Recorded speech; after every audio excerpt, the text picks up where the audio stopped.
KiXSTAr was, at the very beginning of the game, probably top 5 most well-known, most popular, most watched people. Behind you.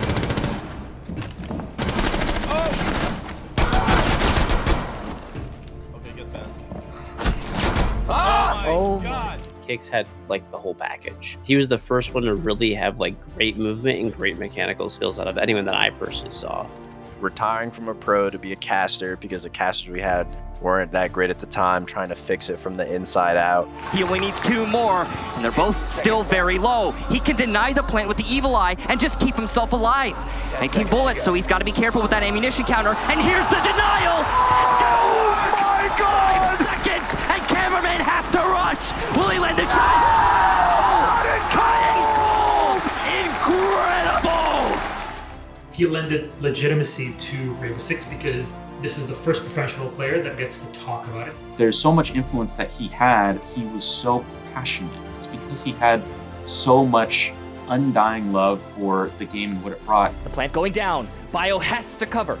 And he's gonna do a great job of it, but no! Jarvis drops from CEO! Bio still has time to win the fights, but why are you sprinting, Bio? Pretty much single-handedly saved Siege, you know. The Rainbow Six community and the esports world as a whole lost a great with the passing of Michael KiXSTAr Stockley. KiXSTAr, we lost obviously a community member, like a pro league caster. Like the void will never be filled.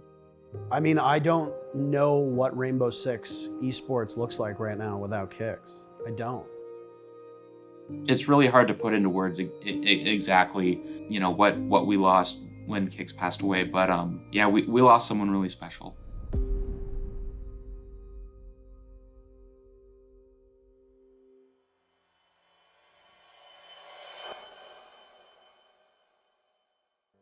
Michael KiXSTAr Stockley had been around since the very beginning of Rainbow Six Siege. And I mean the very beginning. What made me get into Rainbow Six? It was an FPS game that had just come out. Well, it hadn't come out, it was in beta. But I liked playing FPS games, and I saw the game, and I was like, I'm gonna play that. An FPS-obsessed 18-year-old, KiXSTAr hadn't just spent virtually every second of his adolescence immersing himself in shooters. He obsessed over them. I think I started playing FPS games when I was like 9 or 10 years old. You really need to invest time and keep going at it to actually become good at video games. Unfortunately, KiXSTAr was the product of a truly tumultuous childhood. For him, gaming was less of a pastime and more of an escape. My mom met some douchebag, some prick. This guy was an asshole. Oh my God, he was an asshole. He was verbally abusive towards me, my sister, and my mom, and he made our lives hell. But he introduced me to PC gaming. He showed me what PC gaming was. So too was content creation. From Fear to Project Blackout to CSGO to the free-to-play Funhouse where he invested the vast majority of his efforts, Warface, KiXSTAr was your classic cracked YouTuber who would stop at nothing to make a name for himself. So I got kind of pushed out of my house by things that happened, and right now I'm crashing on someone's couch, just chilling. I'm sorry that I haven't uploaded, and I tried to put out 2 videos today, 2 mixed videos, just as a sorry, apology for not uploading for a whole month. I hope you guys enjoy them. But it wasn't until the end of 2015, when Ubisoft's messy yet revolutionary Tom Clancy-themed tac shooter entered beta, that you could truly say KiXSTAr found his calling. Any pro player will tell you the same story. Really, with this sort of thing, it's like you kind of just pick up on the intrinsic value of Siege. When you first play it, you can just kind of feel that this is that game. And I just had that same kind of thing as everybody else. You were nasty at the start of the game, I remember, because I remember watching and I remember playing against you, and it was noticeable because most people couldn't shoot and you could actually shoot. Behind you.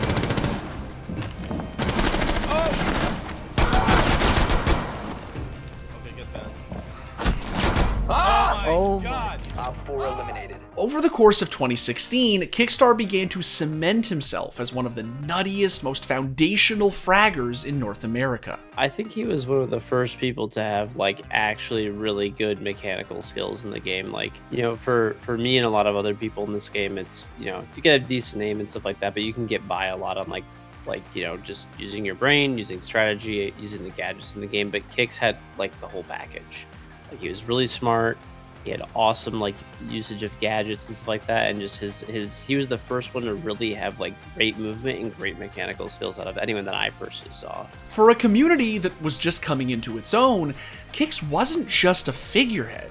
He was a trailblazer, a teacher, someone from whom players new and experienced alike could learn the ins and outs of Siege. A lot of the things that people now do today, right? Like getting Valkyrie cameras in like prime positions and running out with them. I mean, a lot of that was like Kix, and I mean, other people did do it too, but that was like a lot of the early strats of like that were like pioneer in the game, like the aggressive Ash plays. Like that was a lot of that was him. Like he really was like one of the first people doing like that. Kix was, at the very beginning of the game, probably top 5 most well-known, most popular, most watched people at that exact moment. There was no Bolo.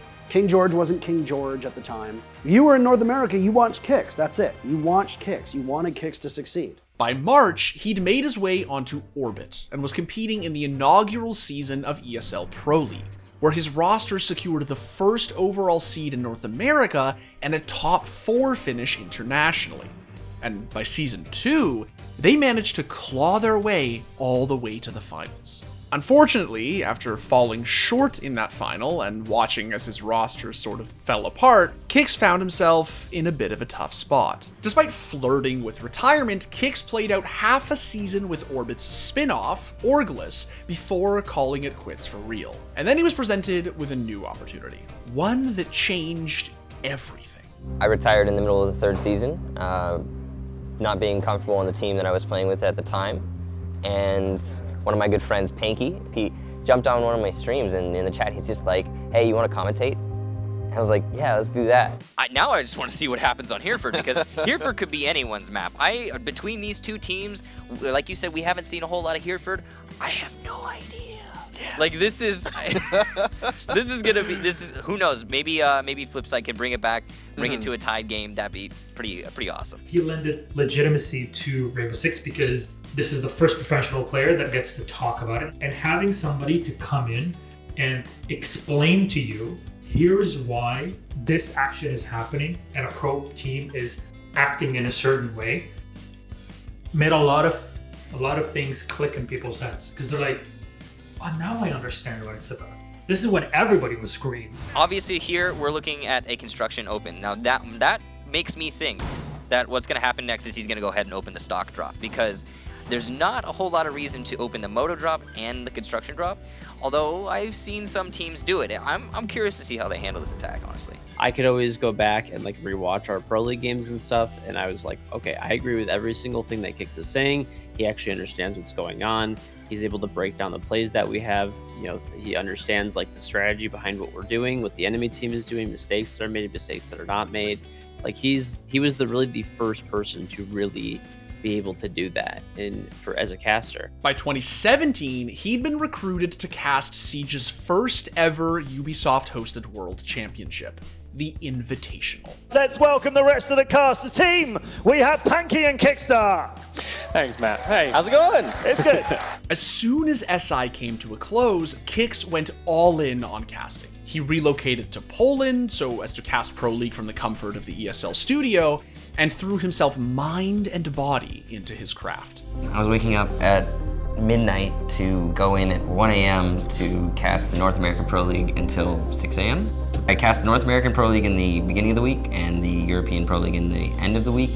Unfortunately, this meant that he wasn't always the easiest to work with. Kix was a very young caster who, in addition to being away from home and somewhat antisocial by nature, had had a pretty hard life. It wasn't always easy to get the best out of him. He was hard to work with. I mean, nobody's gonna deny that. Not the greatest reputation here in Poland when he moved to Katowice to work in the studio. Yeah, he wasn't super social. He had a hard time making friends, and you could tell the atmosphere in the studio that he didn't feel super great there. He's reserved, just kind of keeps to himself, and he will randomly go off and do his own thing. You're like walking around having a chat, and he sees something off in the distance, and he just walks on out to it, and checks it out, or just starts dancing in the street, singing something nice. And this was Michael. He's all over the place. There's so much happening at the same time in his head. He had this very, very hard shell. Once you manage to break through this shell and see his true self, he was a completely different person. Lovely, full of energy, caring person. But also that had to, he had to evolve over the years. It was also around this time that Kick started to transition away from YouTube and towards Twitch. I didn't stream back then. Like no one really did. It was honestly like pretty much probably like Kix and Serenity at the time. There was no one else streaming really. So he was really the first one to be like, hey, like there are cool things you could do in this, and I'm gonna record it and I'm gonna share it with the world and help this game grow and help people understand that there's like limitless possibilities with everything you could do in this game. With his content creation skyrocketing almost as quickly as his casting career, little did Kix know, by the end of that year, he'd have made the most fateful acquaintance of all. I ended up reaching out to him, and we just started talking. It kind of piqued his interest because he heard that I was a caster, and I got along fairly well right off the hop. And he said, "Can you send me some clips of you casting?" So I was like, okay, sure, I can do that. I didn't know that it was at the time to potentially replace his caster that he was working with, but that's what it ended up being for. I just thought he was curious. And he ended up watching it, and he said to me after a couple days of talking back and forth, I'm gonna be totally blunt with you. I want somebody new to cast with, and I think you're pretty good. Would you move to Poland to do it? And that's kind of where it all began. Hello and welcome to Playday number 2 of the North American Pro League. My name is KiXSTAr, and I am joined by a new addition to our roster in Terrobang. How is it going in Terrobang? How are you feeling about your first day of Pro League casting? I'll be honest and just say get out of the way. It is a little nerve-wracking, but I am extremely humbled and very appreciative to be given this opportunity. To say that Kix and Intero had chemistry would be an understatement. It wasn't chemistry, it was magic. And he'll obscure that mirror. He gets a kill on the Necrox, but MVK is able to get Wilkie first. Bootsy gets softened up, and it's really just Shate who's fighting at full force here. They spray into the smoke. Canadian and him spy one another as down goes Canadian. He shoots at the corpse as Bootsy eliminates him, and now Shate runs in. He's going to go for the flank onto the Mira, but as NBK picks up yet another kill, it's just Shate. The Capital peeks around the corner. He outduels BC, but it's still a 1v2, and they have control of the hatch above. This is going to be difficult. The attackers do have the hatch, or do have the plan. It will go down. NBK patrolling above. Diffuser should go down quite easily, but now Shate, NBK drop. That's one, a huge round from Shate. He could clutch this out. It's just Young left. Will we be able to see it? Shate! What a round from him, and Ents steals it away from EG. One of the greatest clutches I have seen, especially at this finals. Shate, we talked about he needs to step it up for them to win this match, and he certainly did. Kix pretty much has as much knowledge as you could possibly have on the game, right? Of all the operators, gadgets, pro play, takes, strategy, usage, like anything you could pretty much name off the top of your head. Kix has that, and Intero can just talk and talk and talk and talk. And he's good at it. He is. Okay, I'll give him credit where credit's due. He's good at it. So that combination of being able to talk forever and that having someone to actually like give you things to talk about and back up like the knowledge on what you're talking about, that's a great combo right there. You can see Psycho, he's got that top west side control, and he's going to continue to try and clear out these roamers, but it's just continuing to stall. Cantor the first kill of this series, the second kill of this series, the third kill of this series, takes out Julio and PZD before he gets a refrag from Kamikaze. What an amazing roam from Cantor. He's taken almost all of Wag's health down as well. He's going to get pushed by Kamikaze. Is he going to be able to get him? That's a fourth kill for Kanto. There's only one left standing in the way between the entire team. He doesn't have very much health left, but neither does Wag. And Ents coming off strong, or rather, Kanto coming off strong. You'll see now, though, Wag will move, and he'll get as far away from the Ella of Kanto Raketti as he can. No ace for you. And he will fall inside of Garage. But Kix and Antero were more than just a casting duo. They were comrades, kindred spirits, dear, dear friends, brothers. Everybody that he'd casted with up until that point, he was never friends with, right? It was more like a work relationship. They were colleagues, and some of them he just outright didn't particularly like for a variety of reasons. I feel could be that next Cinderella story. Yeah, where Excellence was a Cinderella story last season. This season, Infamy has that potential. Yeah.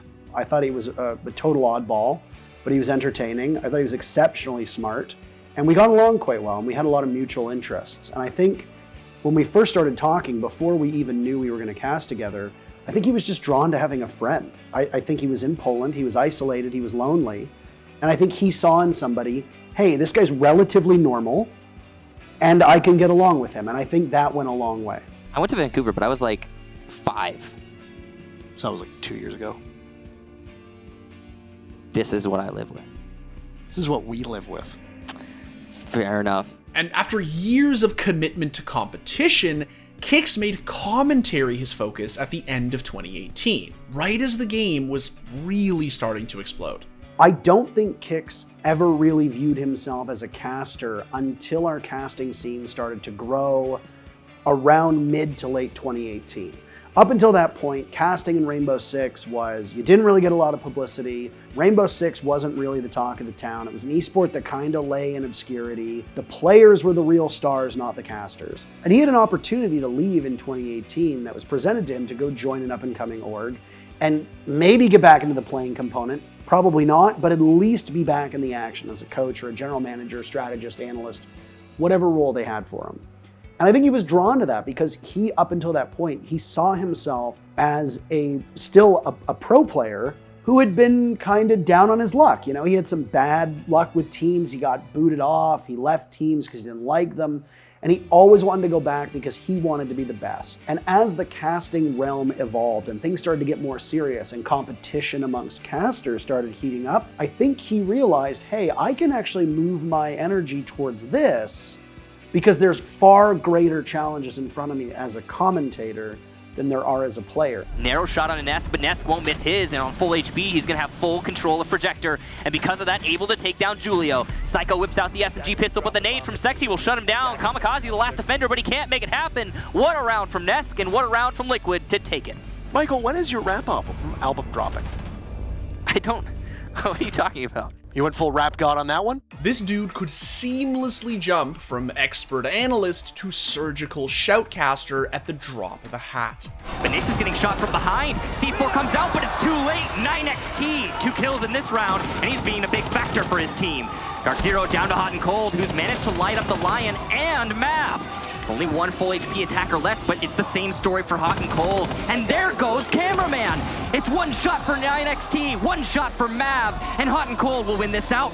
Only 26 bullets left in that Alda, but that's plenty, and he knows this low HP. He can use his Evil Eyes to win this. There's still 40 seconds left, so this is not a rush situation for FaZe. They will pick up Cameraman. The build-up to Houghton is perfect because the actual casting of the clutch is good.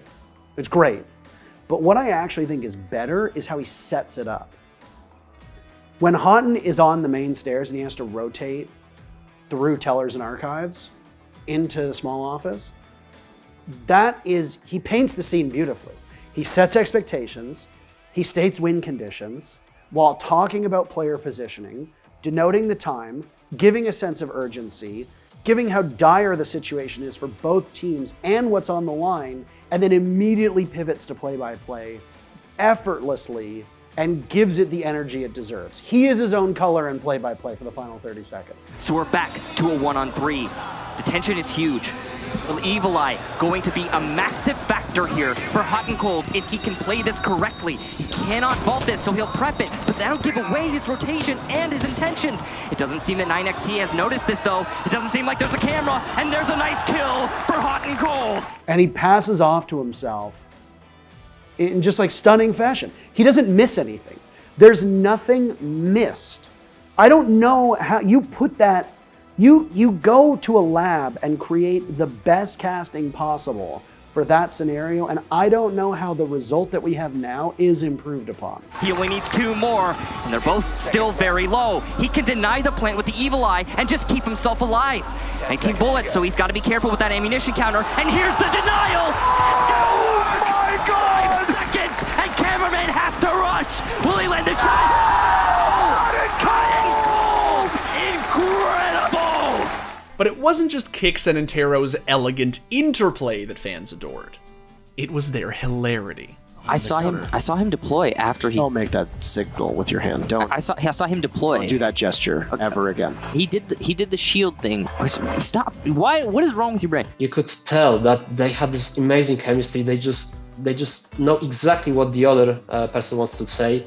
They knew their sense of humor, and you could tell on camera that they are friends. By the time 2020 rolled around, Siege was undergoing a much-deserved blow-up, and with excitement around the game reaching a fever pitch, Kix and Intero cemented themselves as one of esports' most in-demand duos. Psycho's gonna have to clutch up hard! He gets the second deny. Only 20 seconds left for that plant. It's a stick from Rafael, so a one-on-one effectively here. Psycho wins it!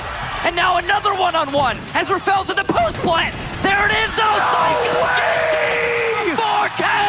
And Ninjas in Pajamas! The 7-4! Taking the map and the series!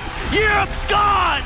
Let him forward! Unfortunately, the toll that COVID took on Siege was significant. With everything moving online, Kix was afforded the chance to relocate back home and spend some much-needed quality time, not just with his family, but with himself. And then he started caring about his appearance, and he started getting tailored suits, and he started, getting imported jackets, and he started looking at watches, and he started wearing rings, and all of a sudden he's caring about his appearance, he's caring about things outside of gaming, and his whole world opened up to him. Over the next year and a half, Kix grew as both a caster and creator, expanding his horizons like never before. Nothing excited Kix like world-class Siege, and nothing tilted him like subpar Siege. His praise was coveted, and his criticisms carried weight. He's like the Hasanabi of Rainbow Six. He's always getting away with it. The plant going down. Bio has to cover.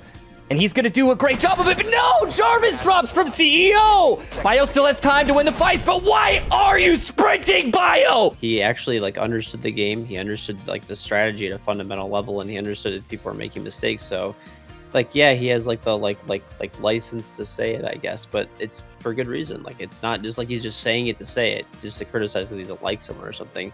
It's just true. First, right f***ing there. Right there. That's where he f***ed up. You see it? He got downed. You see that? He f***ed up first. The problem with Stand, since it's only on this operator, is that it gave him another opportunity. It gave him a buffer of you can f*** up one time, but these guys can't f*** up one time. You can, not them. And he had that credibility that came from being a player, that he could call out teams and he could call out bad plays where none of the other casters could do that. And that brought this weight to the broadcast, this legitimacy to the broadcast, because he was a former pro. The Siege community revered and respected KiXSTAr like no other. He'd stood side by side with the game on every step of its journey, and had played a pivotal role in helping it to blossom into a globally successful esport. It's not an overstatement to say that without Kix, Siege would not be what it is today. What he did for the scene was insane. He is he pretty much single-handedly saved Siege, retiring from a pro to be a caster because the casters we had weren't that great at the time, trying to fix it from the inside out. He sacrificed a lot of his own dreams so that he could, I guess, build a better future for the game that he fell in love with. Kix was finally reaping in the benefits of his years of hard work and sacrifice. He'd helped Siege become the esport it promised to be, all while inspiring countless players, content creators, and casters alike. But in the fall of 2021, as he signed off his stream to go for a customary late-night drive, he did so, not knowing it would be for the last time.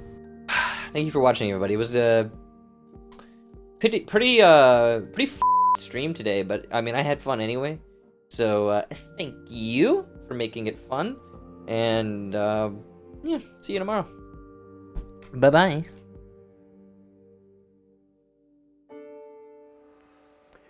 I woke up the morning that I found out to a DM on Instagram from somebody who wasn't following me. All it said was, "Hey Parker, I'm sorry to have to tell you this, but your friend Michael died. I was the first person at the scene. I was the first person to call the cops. I'm here if you need to talk to me. Really, really sorry." And I was just like, yeah, sure, just send me proof along, thinking like, okay, this is where the joke falls apart. And over the course of the next hour or so, this guy started sending proof that was impossible to verify without this being A, a complete misunderstanding, or B, it was true. The police had called and left a message at 5:30, but because it came in as an unknown caller, I didn't see it. Really, I didn't pay attention. And I didn't find out till Tuesday morning, probably 11 in the morning, when somebody was at the door. The dog was barking uncontrollably. I opened it up and there's 2 officers, and it's like, oh, he crashed. I know he crashed. We knew he hadn't come home that night. And then I looked at the officer's badge and saw one of them said coroner. And that was the It's weird knowing before the parents knew, because I knew before they did. And when they're like, "Hey, so you're probably wondering why we want you to call us," and I was like, "Nope. I know why." It's an awful feeling that nobody should have to go through. On October 11th, 2021, Michael KiXSTAr Stockley passed away in a tragic and unexpected car accident. To say that his friends, family, the Siege community, and esports at large were inconsolable would be an understatement. Kix, we lost obviously a community member, like a pro league caster. Like the void will never be filled for pro league for casting ever. Like it doesn't matter who's there, it'll never be the same. It won't. And obviously, we lost someone who was, a great ambassador for the game and just a great all around guy and a good friend too.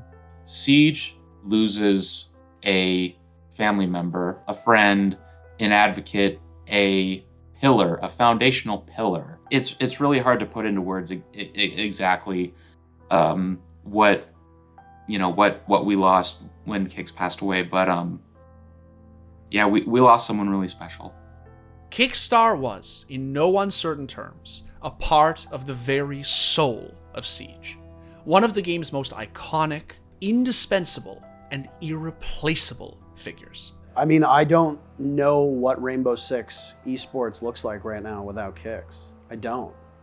Not even from a casting perspective, but his formulation of, R6TMs, which then was kind of a precursor to FPL, and how that brought thousands to tens of thousands of people to a competitive level that people had never seen before. Strictly speaking, that alone was huge. Whether you were a seasoned vet or an aspiring up-and-comer, a nod of approval from KiXSTAr meant everything. In year 1, season 1, we placed 8th place, the literal last place in North America.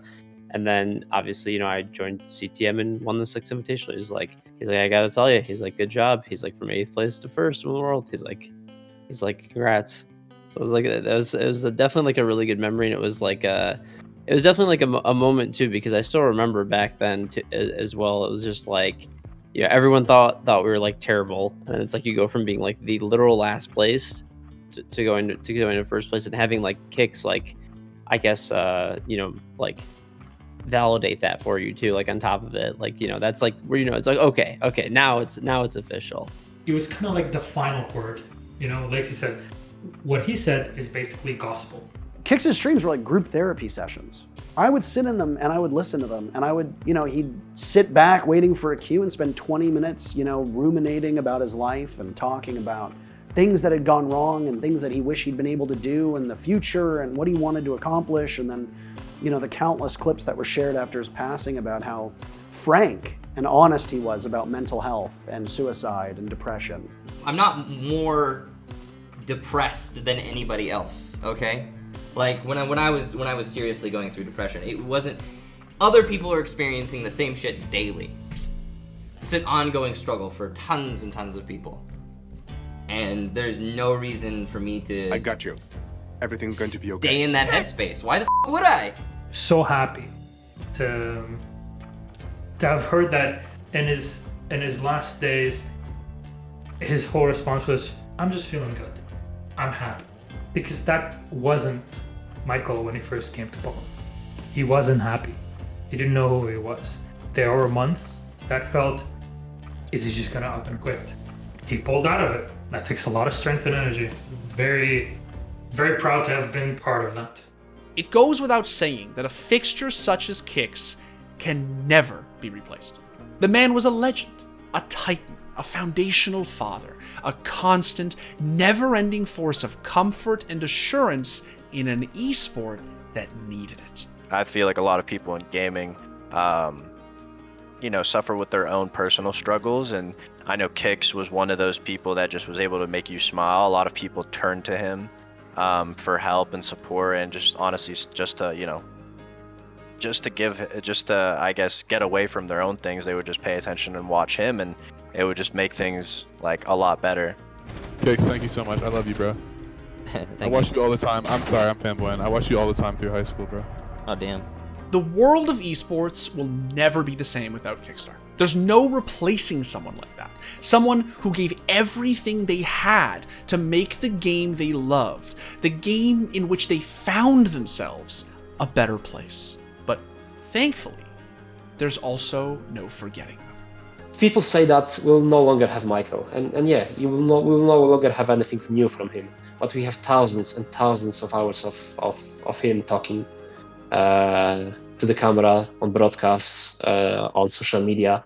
But whenever you feel like you miss him, just go watch those videos. There's nothing else you need, and you will feel like he's here. Yes, the flame burned out, but holy shit, did it shine bright while it was, lit up. Definitely.